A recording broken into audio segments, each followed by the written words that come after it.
Yusuf, seorang driver ojol sederhana dari desa Tapen, diam-diam mencintai Asmi, gadis desa berhati lembut yang selama ini ia antar setiap pagi. Dengan niat suci dan keyakinan tulus, Yusuf memberanikan diri melamar Asmi. Namun, cintanya dihina dan niat baiknya ditendang mentah-mentah oleh Ibu Yuli, ibu Asmi yang angkuh karena Yusuf orang miskin. Matahari baru saja naik ketika Yusuf mengenakan jaket ojol hijaunya yang sudah mulai kusam karena sering dipakai. Motor Supra 125 miliknya yang sudah setia menemaninya sejak 5 tahun lalu, pagi ini kembali ia panaskan di halaman rumah kecil warisan almarhum ayahnya, di Desa Tapen, Kecamatan Tapen, Kabupaten Bondowoso. "Assalamualaikum, Bu," sapa Yusuf pada ibunya yang duduk di teras sambil mengupas jagung. "Waalaikumsalam. Hati-hati nariknya, Le," jawab ibunya lembut. Senyumnya tulus meski keriput wajahnya semakin jelas tergurat. Yusuf menunduk, mencium tangan ibunya, lalu segera menyalakan motor dan melaju ke jalan desa yang masih sepi. Hari ini ia harus menjemput Asmi, gadis guru honorer yang biasa ia antar ke SD Negeri Tapen II. Asmi bukan gadis biasa di mata Yusuf.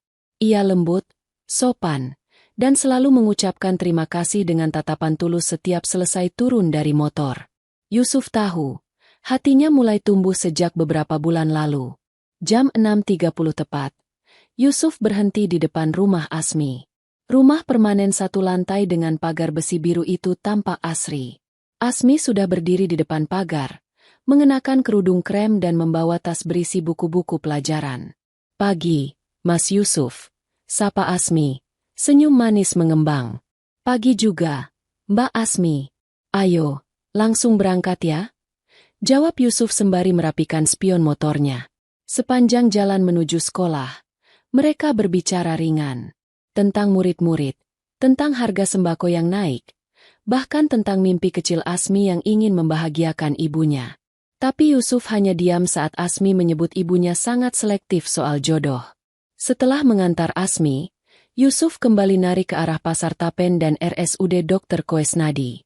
Setiap pelanggan ia antar dengan sabar dan sopan, meski kadang hanya dibayar Rp8.000 untuk jarak dekat. Tak pernah sekalipun ia mengeluh. Namun, tak ada satupun warga yang tahu, setelah azan maghrib berkumandang, Yusuf mengganti jaket ojolnya dengan kemeja lusuh dan pergi ke arah timur desa. Di sana, melewati pematang sawah luas yang tak banyak orang tahu milik siapa, Yusuf berhenti di sebuah rumah panggung kecil, beratap seng tapi berdiri kokoh di tengah ratusan karung padi yang ditumpuk rapi. Ia turun dari motor, membuka pintu gudang, lalu duduk sendirian di atas karung. "Sabar, Yusuf," gumamnya pelan. "Satu hari nanti, aku bakal lamar dia. Bukan sebagai tukang ojek, tapi sebagai lelaki yang pantas." Dari kejauhan, lampu-lampu desa mulai menyala. Malam kembali menyelimuti Tapen. Tapi tekad Yusuf tak pernah padam. Hari-hari Yusuf berlalu dengan rutinitas yang sama. Narik pagi, antar jemput pelanggan desa ke pasar, puskesmas, atau sekolah. Tapi di antara semuanya, mengantar Asmi adalah momen yang paling ia tunggu. Asmi berbeda dari gadis kebanyakan. Meski cantik, ia tak pernah memandang Yusuf dari penampilannya. Ia selalu menyapa hangat, sopan, dan menghargai pekerjaan Yusuf. Suatu pagi, setelah mengantar Asmi ke sekolah, Yusuf berhenti sejenak di warung kopi pinggir jalan, milik Bu Ririn. Di sana, ia bertemu Yusril, sahabat masa kecilnya yang kini jadi mandor penggilingan padi milik Yusuf sendiri, meskipun warga desa tak pernah tahu siapa pemilik aslinya. "Kapan nyatakan perasaanmu ke Asmi?" tanya Yusril sambil menyeruput kopi hitam. Yusuf tersenyum miris. "Aku cuma ojol, Ril. Apa pantas? Kau bukan cuma ojol. Kau juragan padi. Le, kau bisa beli separuh sawah desa ini kalau mau," sahut Yusril setengah kesal. Yusuf menggeleng. "Aku gak pernah mau menilai orang dari harta. Begitu juga cinta. Kalau nanti aku lamar dia, bukan karena aku kaya, tapi karena aku serius dan tulus." Hari itu, Yusuf pulang agak lebih awal. Ia memandangi satu setel baju batik dan celana kain rapi yang tergantung di balik pintu kamarnya. Sudah seminggu ia siapkan. Bukan untuk pesta, tapi untuk melamar Asmi. Ibunya pun tahu. Kalau memang kamu niat, Le, ibu dukung. Tapi kamu juga harus siap ditolak. Ya, mereka itu orangnya agak tinggi hati, kata sang ibu dengan suara berat. Yusuf hanya tersenyum. Insya Allah, Bu. Aku niat baik. Aku datang dengan sopan. 2 hari kemudian, Yusuf berdiri rapi di depan rumah Asmi, ditemani Yusril yang membawa sekotak buah dan bingkisan makanan. Yusuf tak membawa barang mewah, hanya niat baik dan keberanian. Pintu dibuka oleh Bu Yuli, Ibu Asmi. Wajahnya datar. Mata elangnya menelusuri Yusuf dari ujung rambut hingga sepatu. Kamu siapa ya? Tanyanya tajam. Saya Yusuf, Bu. Driver ojol. Saya biasa antar Asmi ke sekolah. Jawab Yusuf sambil menunduk hormat. Oh, mau apa? Tanyanya lagi. Yusuf menelan ludah, lalu memberanikan diri. Saya ingin melamar putri panjenengan, Bu. Saya serius dan berniat baik. Belum sempat Yusuf melanjutkan kalimatnya, suara tawa sinis terdengar. Lo, tukang ojek online kok mimpi nikah sama anakku? Bu Yuli menatap dengan nada menghina. Kamu kira ini sinetron? Yusril terdiam, mengepalkan tangan. Tapi Yusuf hanya menunduk. Matanya mulai memerah. Asmi itu lulusan sarjana. Guru, kamu cuma tukang ojek. Kamu tahu dirilah. Saat itu juga, Asmi muncul dari balik pintu. Wajahnya pucat. Ia mendengar semuanya. Matanya berkaca-kaca, tapi tak mampu berkata apa-apa. Yusuf memaksa tersenyum. Maaf, Bu. Saya pamit. Ia berbalik, berjalan perlahan meninggalkan rumah itu. Di belakangnya, Bu Yuli masih terdengar menggerutu. Zaman sekarang banyak lelaki gak tahu diri. Hari itu, Yusuf pulang tanpa suara. Tapi luka di dadanya menganga. Langit Tapen siang itu mendung. Angin berhembus pelan, membawa hawa dingin yang menggigit sampai ke tulang. Tapi bukan udara yang membuat tubuh Yusuf menggigil, melainkan kata-kata Bu Yuli yang terus terngiang di telinganya. Tukang ojek kok mimpi nikahin anakku? Kamu tahu dirilah. Sepanjang perjalanan pulang, Yusuf hanya diam. Motor yang biasanya melaju penuh semangat, kali ini terasa berat. Seolah mesin pun ikut merasakan beban hatinya. Di belakang, Yusril ikut bungkam. Ia tahu Yusuf sedang mencoba menelan luka besar dengan diam. Setelah hampir 10 menit tanpa suara, akhirnya Yusril buka suara. Maaf, bro. Aku ikut salah. Harusnya tadi aku lawan Bu Yuli. Gak semestinya orang niat baik diperlakukan kayak gitu. Yusuf hanya menggeleng pelan. Gak usah, Ril. Aku datang bukan untuk dihormati. Aku datang untuk menyampaikan niat. Kalau mereka tolak, ya sudah. Itu hak mereka.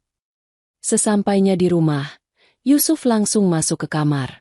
Tak berkata apa-apa pada ibunya. Ia buka jaket batik yang tadi ia kenakan, menggantinya dengan kaos usang, lalu duduk termenung di depan jendela. Di luar, suara ayam dan angin sepau-sepau seolah ikut merasakan kecewanya. Ibunya akhirnya masuk ke kamar, duduk di sebelahnya. Ditolak ya, Le? Tanya sang ibu lembut. Yusuf menoleh sebentar, lalu mengangguk pelan. Ibu udah duga. Tapi ibu bangga sama kamu. Kamu datang dengan cara laki-laki sejati. Gak pakai main belakang, gak maksa. Ibu doakan, kalau memang dia jodohmu, pasti Allah balikin dia. Yusuf memejamkan mata. Air matanya jatuh satu-satu. Ia bukan menangis karena ditolak cinta, tapi karena dihina. Direndahkan seakan tak punya nilai, hanya karena pekerjaan. Di malam harinya, Yusuf kembali ke lumbung padinya. Di tengah gelap, di antara suara jangkrik dan bau padi yang mengering, ia berdiri sendiri. Ia buka satu karung padi, menggenggam bulir-bulirnya dengan tangan kanan. Dari sini aku bangun semuanya. Tapi mereka gak lihat itu. Mereka cuma lihat jaket ojolku. Ia tersenyum, getir tapi tegar. Sabar, Yusuf. Kamu gak perlu balas mereka. Cukup waktu yang akan bicara. 3 hari sudah berlalu sejak Yusuf datang melamar Asmi dan dihina di depan rumahnya oleh Bu Yuli. Meski waktu berjalan, luka di hati Yusuf tak benar-benar sembuh. Setiap kali ia lewat di depan rumah Asmi untuk menjemput penumpang lain, dadanya terasa sesak. Tapi Yusuf tak pernah menunjukkan kesedihannya pada siapapun. Ia tetap narik, tetap senyum pada pelanggan, tetap menolong tetangga seperti biasa. Namun malam-malamnya kini sering dilalui dalam hening. Di gudang padinya yang sunyi, Yusuf mulai menyusun kembali rencana hidupnya. Bukan untuk balas dendam, tapi untuk lebih kuat berdiri. Suatu malam, ia duduk bersama Yusril dan Ardi, teman lama mereka yang juga mantan sopir truk beras. Mereka duduk bersila di atas lantai bambu gudang, ditemani kopi hitam dan gorengan. Gimana kalau kita kembangkan pabrik beras kita sendiri? Usul Ardi. Selama ini kita cuma jual ke tengkulak. Kenapa gak langsung buat kemasan? Pakai nama sendiri. Yusuf diam sejenak, menatap tumpukan karung-karung padi yang tersusun di sudut gudang. Aku udah kepikiran itu sejak lama. Jawabnya pelan. Tapi aku pengen semua jalan sesuai jalurnya. Aku mau semua pekerjaku orang sini. Biar desa ini gak cuma numpang hidup dari kota. Kita bisa jadi tuan rumah di tanah sendiri. Yusril mengangguk mantap. Aku siap, bro. Dari dulu aku tahu kamu bukan orang sembarangan. Yusuf menghela napas. Aku gak mau orang tahu aku siapa. Cukuplah mereka tahu aku ojol. Kalau nanti mereka tahu siapa aku sebenarnya, itu bukan karena aku pamer, tapi karena mereka sendiri yang melihat. Di hari-hari berikutnya, Yusuf diam-diam mendaftarkan izin usaha kecil, menyewa tempat sederhana untuk memulai pengemasan beras milik sendiri, dan memperkerjakan beberapa petani penggilingan dari desa. Ia tak lagi narik sepenuh hari, tapi masih tetap pakai jaket ojol saat antar warga yang sudah jadi langganannya. Sementara itu, di sisi lain, Asmi diam-diam merasa bersalah. Sejak malam lamaran itu, ia mulai melihat perubahan sikap Yusuf yang lebih pendiam, lebih menjaga jarak. Asmi tahu, ibunya keterlaluan. Tapi ia juga tak mampu membantah saat itu. Di dalam hatinya, ia mulai menyadari sesuatu. Bahwa Yusuf bukan sekadar tukang ojek. Dia adalah laki-laki yang tulus. Dan lebih berharga dari banyak lelaki bermobil yang pernah ia temui. Pagi itu, Asmi duduk di beranda rumah, menatap jalan desa yang basah sisa hujan semalam. Biasanya Yusuf sudah menunggu di depan pagar untuk mengantarnya ke sekolah. Tapi sudah 2 minggu lebih, Yusuf tak lagi datang. Yang mengantar kini ojol lain, orang Situbondo yang baru pindah ke Tapen. Baik, tapi dingin. Tak banyak bicara. Asmi diam-diam merindukan Yusuf. Bukan hanya sebagai pengantar, tapi sebagai seseorang yang membuat pagi-paginya terasa hangat. Saat sedang melamun, Ardi, tetangga sebelah sekaligus teman Yusuf, lewat sambil membawa karung padi di atas motor roda 3. Ia sempat melambat dan melambai ke arah Asmi. Asmi, serunya, kalau libur, mainlah ke gudang padi Yusuf. Sekarang dia lagi repot ngurus pengemasan beras. Katanya mau ekspor kecil-kecilan. Asmi tertegun. Ekspor? Ardi tertawa ringan. Iya. Kamu kira Yusuf cuma tukang ojol? Duh, kalian ini kalau lihat orang jangan dari jaketnya aja. Motor Ardi kembali melaju, tapi kalimat itu mengiang kuat di telinga Asmi. Di dalam rumah, Bu Yuli sedang menjemur pakaian. Ia memandangi anaknya yang masih melamun di teras. Kamu masih mikirin Yusuf? Tanya ibunya tajam. Asmi tak menjawab. Kamu tuh perempuan, Mi. Masa mau sama tukang ojek? Nanti tetangga bilang apa? Ibu gak rela. Asmi mengangkat kepala. Kali ini dengan sorot mata berbeda. Bu, kalau dia tukang ojek pun, selama dia baik, jujur, dan tanggung jawab, kenapa tidak? Bu Yuli mendengus. Lah wong banyak PNS, pegawai bank, kok malah ngoyak-oyak yang kayak gitu? Asmi berdiri, perlahan tapi tegas. Justru karena banyak yang kelihatan rapi, tapi isinya kosong. Yusuf itu, waktu dia melamar saya, dia datang sopan, bawa niat baik. Itu yang gak bisa saya lupakan. Mata Bu Yuli mulai tajam. Jangan mulai membantah ibumu, Asmi. Asmi menarik napas panjang. Hatinya kacau. Ia merasa bersalah, merasa kecewa, merasa kehilangan semua dalam waktu bersamaan. Tapi satu yang pasti, ia ingin tahu siapa Yusuf sebenarnya. Sore harinya, diam-diam Asmi mengayuh sepeda ke arah timur desa, ke lokasi yang disebut Ardi, gudang padi milik Yusuf. Saat sampai di sana, matanya melebar. Di tengah lahan luas, berdiri bangunan semi permanen besar, dengan tumpukan karung padi, mesin penggilingan, dan pekerja desa yang sibuk memindahkan beras ke dalam kemasan bertuliskan Beras Tapen Makmur milik Yusuf Pranata. Asmi berdiri terpaku. Yusuf muncul dari balik pintu gudang, mengenakan baju lengan panjang dan topi caping. Kaget melihat Asmi, tapi tetap tenang. "Mbak Asmi," sapanya. Asmi tersenyum kaku. "Saya cuma lewat." Yusuf tahu Asmi tak sedang lewat, tapi ia tak ingin mempermalukannya. "Kalau mau lihat dalam, monggo. Ini lumbung padi keluarga. Dari almarhum Bapak." Asmi menatap Yusuf dalam diam. Ada rasa bersalah menggelayut kuat di hatinya. Ternyata, lelaki yang dihina ibunya adalah sosok pekerja keras, pemilik usaha yang tulus membangun desanya sendiri. Dan kini, untuk pertama kalinya, Asmi merasa bukan Yusuf yang tak pantas untuknya, tapi justru dia yang tak pantas telah meremehkan Yusuf. Hari-hari di desa Tapen kembali berjalan seperti biasa. Tapi ada satu hal yang pelan-pelan berubah. Nama Yusuf mulai sering terdengar di bibir warga. Di warung kopi Bu Ririn, tempat para petani, tukang, dan warga biasa berkumpul tiap sore, pembicaraan tentang Yusuf mulai ramai. Katanya si Yusuf sekarang mulai kemas beras sendiri. "Loh, sudah punya merek sendiri juga," kata Pak Dul, seorang petani tua. "Lah, kemarin saya antar gabah ke sana, langsung ditimbang, dibayar cash. Gak kayak tengkulak lain yang suka ngutang," timpal Pak Wito, tukang becak yang juga punya sawah sepetak. Bu Ririn mengangguk sambil menyuguhkan kopi. Yusuf itu anak baik. Dari dulu gak neko-neko. Waktu bapaknya meninggal, dia yang rawat ibunya. Sekarang dia kerja keras, malah direndahkan sama Bu Yuli. Ya Allah! Percakapan itu didengar oleh banyak orang, termasuk oleh Yuli sendiri, yang sore itu mampir ke warung untuk beli gula. Ia mendadak diam. "Bu, Yusuf itu yang punya pabrik beras Tapen Makmur itu, bener tuh?" tanya Bu Ririn, seolah polos, tapi menyimpan sengatan dalam kalimatnya. Bu Yuli gugup sejenak. "Ah, masa iya? Wong dia cuma tukang ojek." "Justru itu hebatnya," jawab Bu Ririn sambil menyapu. "Dia kerja apa saja gak gengsi. Punya pabrik beras tapi masih narik ojol. Gak semua orang bisa begitu." Kata-kata itu seperti cambukan.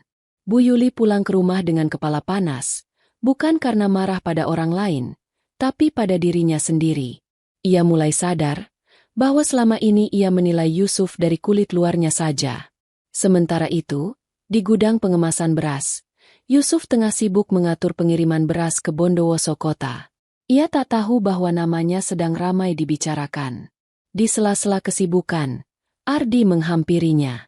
"Bro, tadi ada ibu-ibu dari RT sebelah kesini. Mau pesen beras buat hajatan.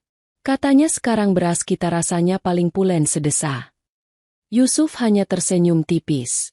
Alhamdulillah. Tapi di balik senyumnya, ada rasa hampa yang belum hilang. Luka karena ditolak dengan hinaan masih mengendap di hatinya. Ia tak dendam, tapi juga belum sanggup melupakan. Di sisi lain, Asmi mulai sering memperhatikan Yusuf dari kejauhan.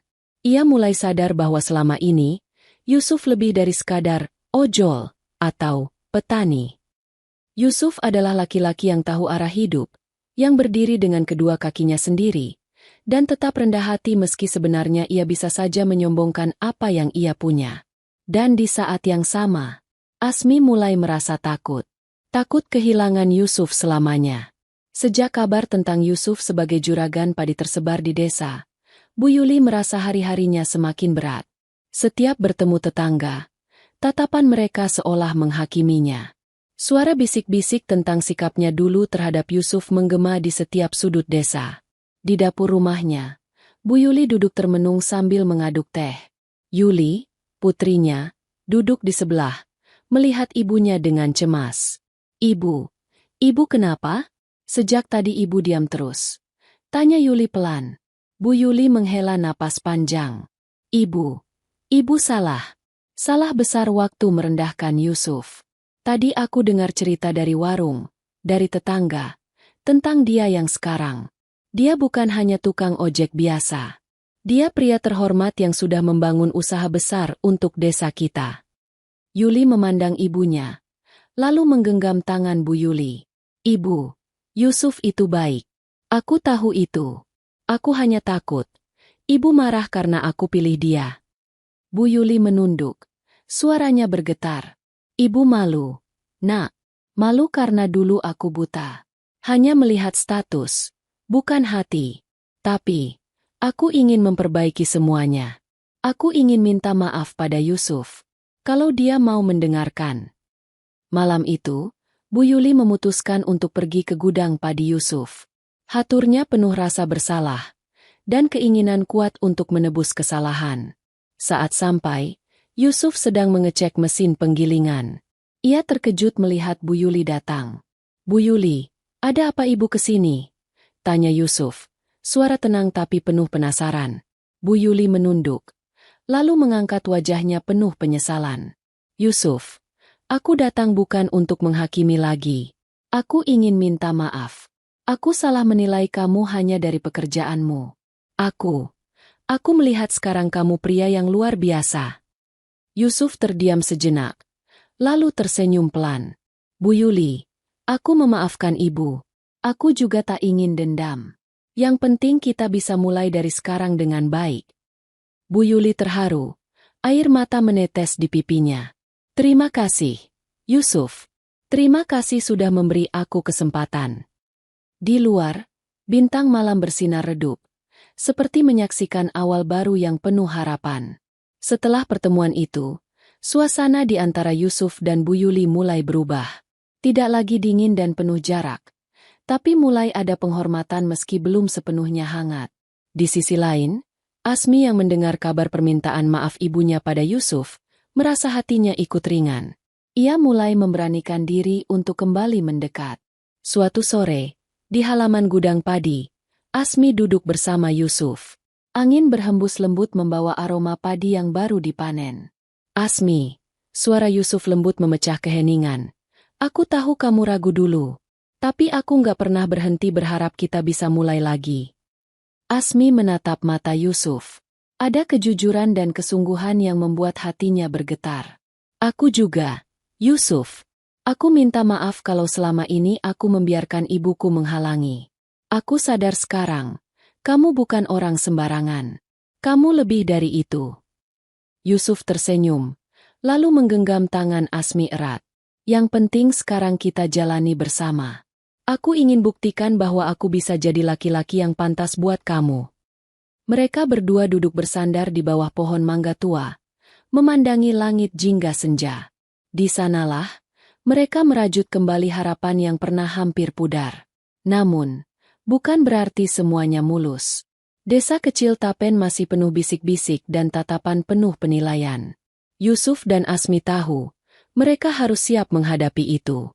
Tapi dengan kekuatan hati dan cinta yang mulai tumbuh, mereka percaya bisa melewati semua. Desa Tapen memang kecil, tapi gosipnya cepat tersebar. Kabar tentang Yusuf yang berhasil membangun usaha padi sendiri, serta kedekatannya dengan Asmi, membuat beberapa orang mulai mengamati dengan penuh curiga. Suatu sore, saat Yusuf dan Asmi sedang membantu mempersiapkan paket beras untuk dikirim, datanglah Yusril dan Ardi dengan wajah serius. Yusuf, kamu harus hati-hati, kata Yusril, menatap tajam. Beberapa warga di desa sudah mulai bicara. Ada yang gak suka sama keberhasilanmu.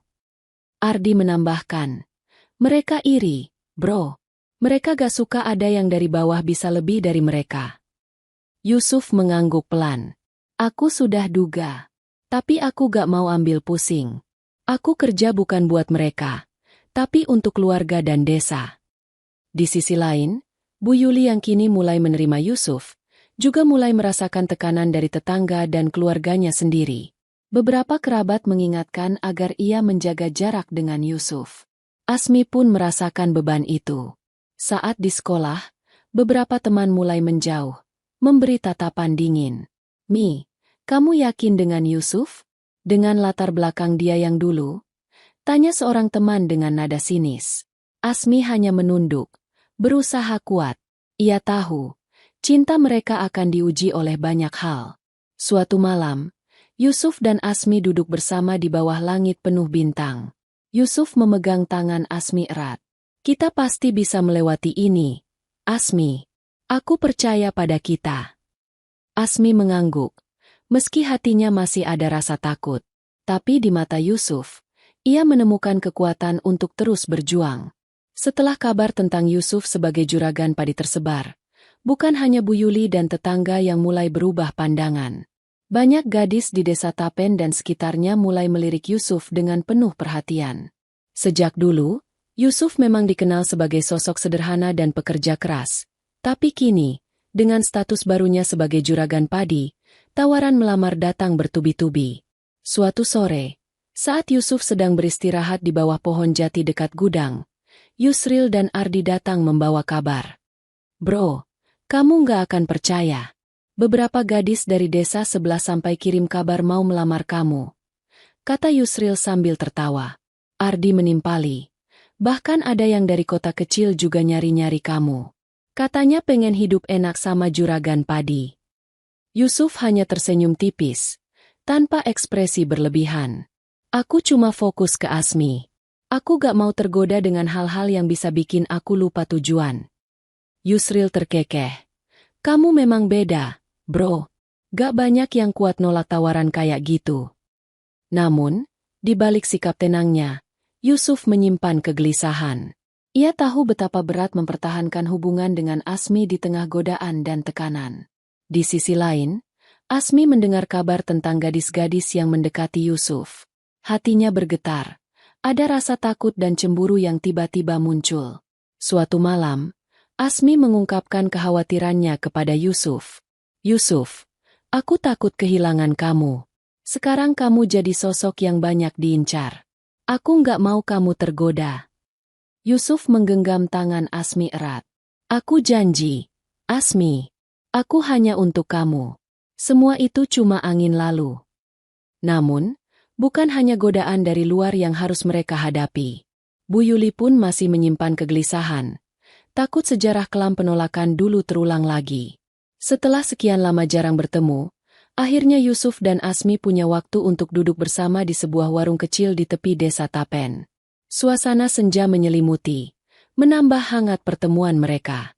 Yusuf memandang Asmi dengan penuh kerinduan. Mi, aku kangen kamu. Maaf kalau aku jadi sibuk akhir-akhir ini. Asmi tersenyum tipis. Aku juga kangen, Yusuf. Aku ngerti kamu lagi banyak tanggung jawab.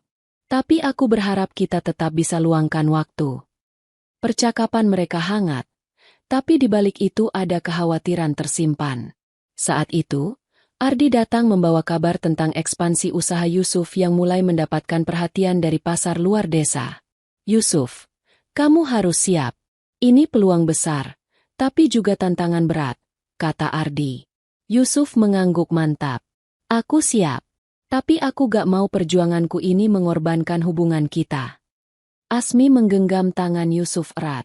Kita jalani ini bersama, Yusuf. Aku percaya sama kamu. Di bawah langit senja, mereka berdua merasakan kembali api cinta yang dulu sempat redup, kini mulai menyala kembali. Setelah berbagai ujian dan perjuangan, hari yang ditunggu-tunggu akhirnya tiba. Yusuf memutuskan untuk melamar Asmi secara resmi di hadapan keluarga dan warga desa. Pagi itu, di halaman rumah Asmi, suasana penuh harap dan haru. Bu Yuli yang dulu merendahkan Yusuf, kini berdiri di samping putrinya, matanya berkaca-kaca. Yusuf datang membawa bunga dan cincin sederhana namun penuh makna. Ia menyapa semua yang hadir dengan senyum hangat. Asmi, Aku tahu perjalanan kita tidak mudah. Tapi aku ingin kita jalani hidup bersama, saling mendukung dan mencintai, ujar Yusuf dengan suara mantap. Asmi tersenyum. Air matanya mengalir bahagia.